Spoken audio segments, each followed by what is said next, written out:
कैदी ने देखा कि 3 चींटी उसकी ओर धीरे धीरे आ रही हैं। उसने ध्यान से देखा तो पाया कि चींटियां एक मिनी युद्धक पोशाक ले आई हैं। तुरंत ही उसने देखा कि पोशाक अचानक बड़ी हो गई और कई चींटियां जमीन पर उल्टी गिनती दिखाने लगीं। यह देखकर आदमी तुरंत समझ गया कि यह अवसर खोना नहीं चाहिए और बिना संकोच पोशाक पहनने लगा। तभी एक पहरेदार भी धीरे धीरे उसके सेल की ओर आ रहा था। लेकिन अंतिम सेकंड में जब उलटी गिनती समाप्त हुई, आदमी ने अंततः अपनी वर्दी पहन ली और जैसे ही दरवाजे के पास का गार्ड जेल की ओर मुड़ा, उसने पाया कि आदमी अचानक गायब हो गया था। परंतु गार्ड को यह पता नहीं था कि इस समय आदमी चींटी के आकार में छोटा होकर उसके पैरों के नीचे से तेजी से होकर भाग रहा है और फिर वह दरवाजे की दरार से आगे की ओर जा रहा है।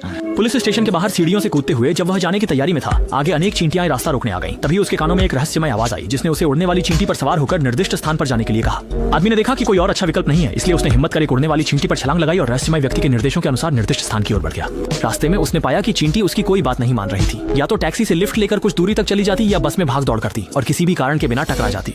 इस बात की परवाह किए बिना कि हर जगह लोग उसे मारकर भगा रहे हैं, आदमी ने सहन न कर पाने की सीमा पर पहुंचकर रहस्यमय व्यक्ति से पूछा। तभी उसे पता चला कि चींटियां रहस्यमय व्यक्ति के नियंत्रण में थीं, इसलिए वे इतनी पागल होकर उड़ रही थीं जिससे आदमी चक्कर खाकर अपनी चेतना खो बैठा और अनजाने में चींटी की पीठ से ऊंचाई से गिर गया। कुछ ही देर बाद जब आदमी बेहोशी से जगा तो उसने खुद को एक अजनबी बिस्तर पर लेटे पाया और